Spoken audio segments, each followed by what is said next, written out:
गुरुजी आपके चरणों में प्रणाम करता हूँ। राधे राधे जी। गुरुजी, मैं ईश्वर में बहुत विश्वास करता हूँ और सही रास्ते पे चलता हूँ, भगवान का भजन भी करता हूँ, पर मुझे बहुत दुख प्राप्त होता है, कष्ट होता है, बड़ी परेशानी है और मैं गुनाह से आया हूँ गुरुजी। क्या परेशानी है आपको? यही है कि मेरा मन भी भटक जाता है, विचलित हो जाता है, कहाँ? किसी काम में लगता ही नहीं है। क्या और करते हो आप? मेरी तेल की दुकान है, मैं शुद्ध तेल निकालता हूँ सरसों से, मूंगफली से। तेल? तेल जो शुद्ध रहता है शुद्ध तेल? हाँ इस तो पे लोग खरीदते हैं कि नहीं? हाँ खरीदते हैं, जो अच्छे लोग हैं जो जानते हैं हमें शुद्ध तेल खाना चाहिए। आजकल मिलावट का तेल है और सारी बीमारियां हो रही हैं। बिल्कुल शुद्ध तेल ही खाना चाहिए, बाजार का तेल नहीं खाना चाहिए।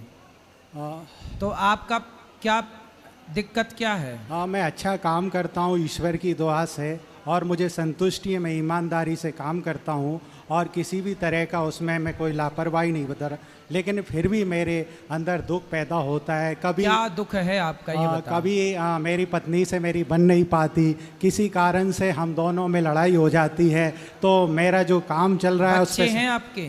हाँ बच्चे हैं मेरे दो। कितने बड़े हैं? बड़े एक 20 साल का बालक है और 16 साल की बच्ची है।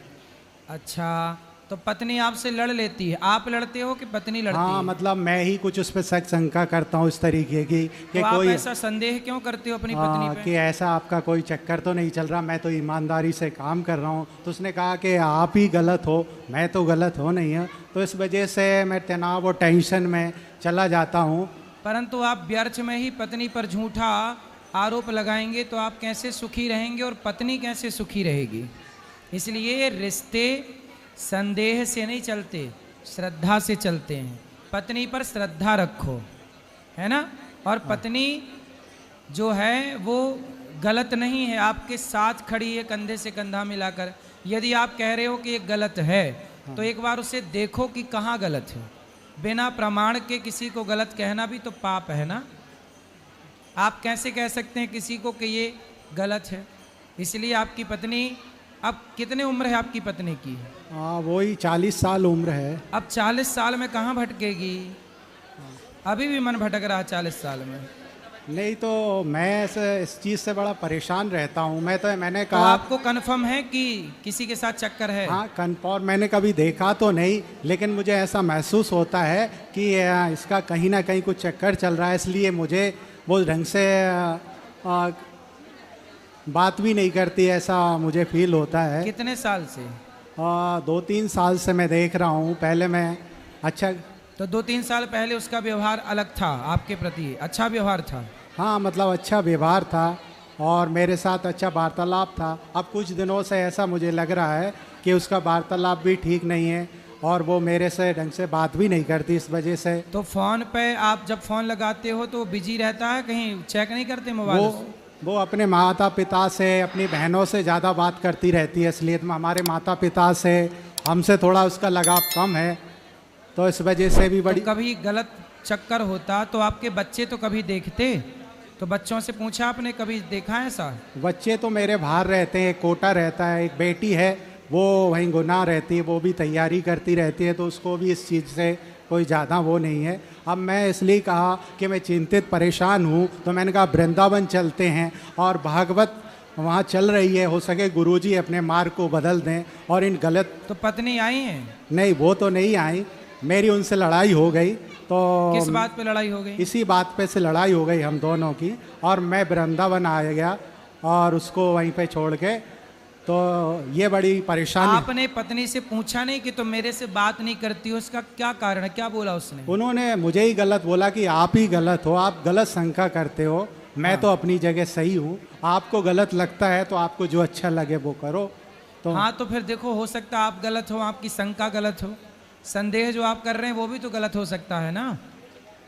नहीं हो सकता? हाँ गलत हो सकता है संदेह, मैंने कभी देखा नहीं पर ऐसा महसूस किया है। लेकिन अब मैंने कहा कि इसको छोड़ के हो सके हम ईश्वर की शरण में चलते हैं और हमारा मार्ग कहीं बदल जाए, तो आप मुझे मार्गदर्शन करिए कि मैं कैसे अपने जीवन को जीऊँ, ये समस्या ना है। आपका देखो बेटा बड़ा है, बेटी हो गई, हम आपसे कहते हैं कि बस बेटी और बेटों का विवाह करके जिम्मेदारी पूरी करो। जब उनका टाइम हो जाए विवाह का और आपकी पत्नी बहुत अच्छी हो तो भी मन पत्नी में ना लगाकर आपका कल्याण चाहते हो तो पत्नी आपका कल्याण नहीं कर सकती, भगवान के भजन से ही आपका कल्याण होगा।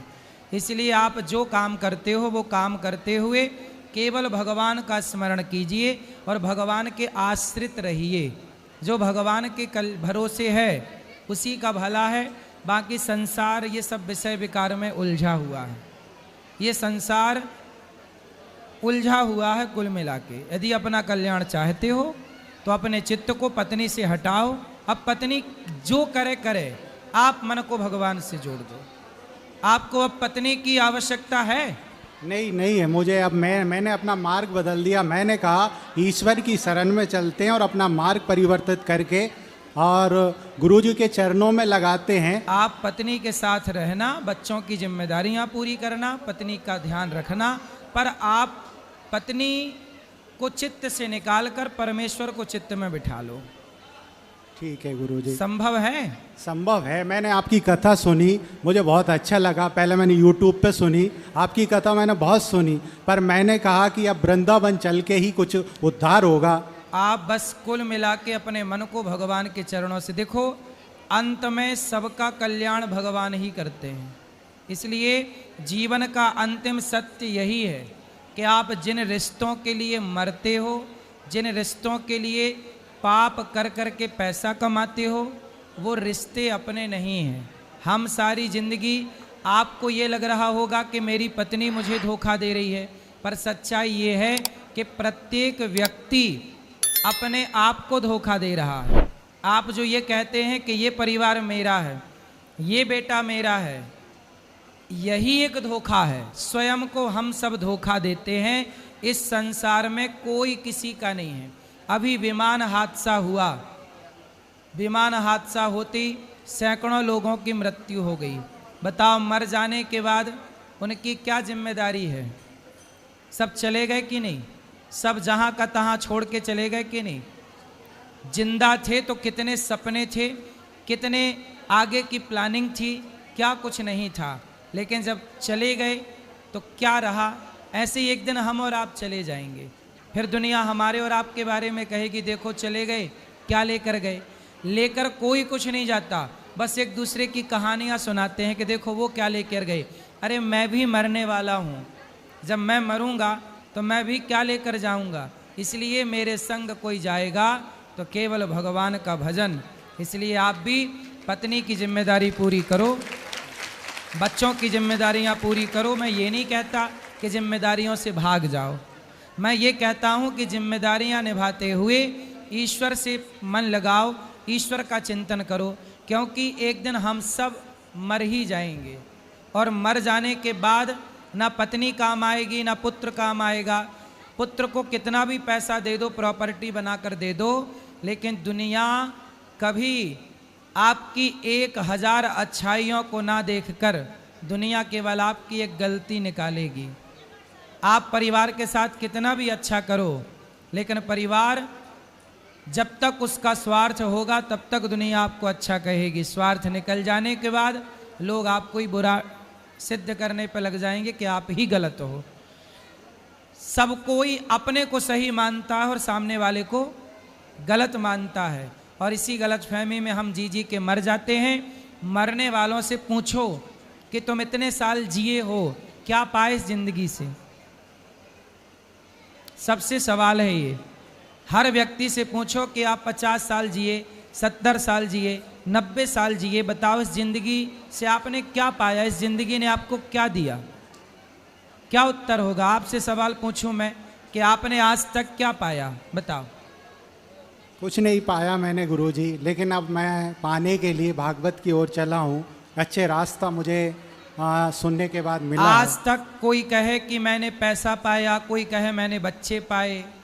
बच्चे तो कुत्ता बिल्ली भी पाते हैं, परिवार तो सबका होता है, लेकिन क्या ये परिवार मेरा साथी है? कोई परिवार किसी का साथी है? कोई किसी का रक्षक है? इसलिए जब द्रौपदी की साड़ी उतारी जा रही थी तब द्रौपदी के सारा परिवार, सारे अपने वहीं बैठे थे, पर रक्षक बने तो वो भगवान बने। जिसको द्रौपदी ने सबसे आखिरी में पुकारा, जिनको सबसे पहले पुकारा वो तमाशा देखते रहे, और जिसे सबसे आखिरी में पुकारा वो श्री कृष्ण ने द्रौपदी की लाज बचाई। तो एक भगवान के सिवा हमारा कोई नहीं है, इसलिए हम भगवान की शरण में रहें हर परिस्थिति में। केवल ईश्वर। ना मेरा पैसा मेरे संग जाएगा, मैं कितना भी कमा लूँ, पर मैं जब मरूंगा तो मेरे शरीर में, देखो एरोप्लेन में जो थे वो लंदन जा रहे थे, अधिकांश लोग उसमें बड़े आदमी ही थे, क्योंकि लंदन कोई सामान्य व्यक्ति क्या जाएगा। लेकिन जब वो हादसे का शिकार हुए तो देखो शरीर के कपड़े भी जल गए सबके। आदमी सारी जिंदगी हाय हाय करके मरता है, लेकिन सच्चाई ये है कि हम नंगे ही आए थे और ऐसे ही जाएंगे।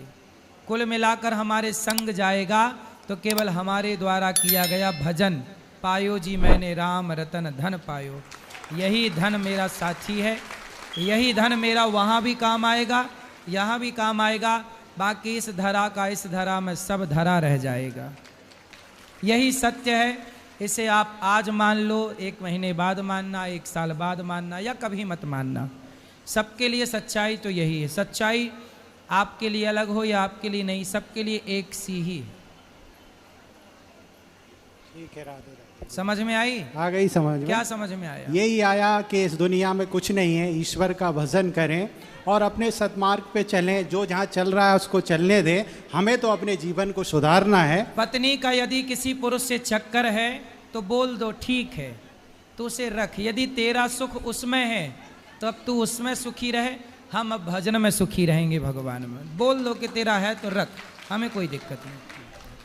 मेरा तो सिंपल फंडा है कि जो व्यक्ति जहाँ खुश है भैया, हमारा काम है समझाना, धर्म की बात बताना। तू चलना चाहे तो चल, वरना तू जहाँ है भैया तू जान, हम बता सकते हैं। बाकी तेरा यही काम है, तू कर, हम अपना कल्याण करेंगे, बस भजन करेंगे।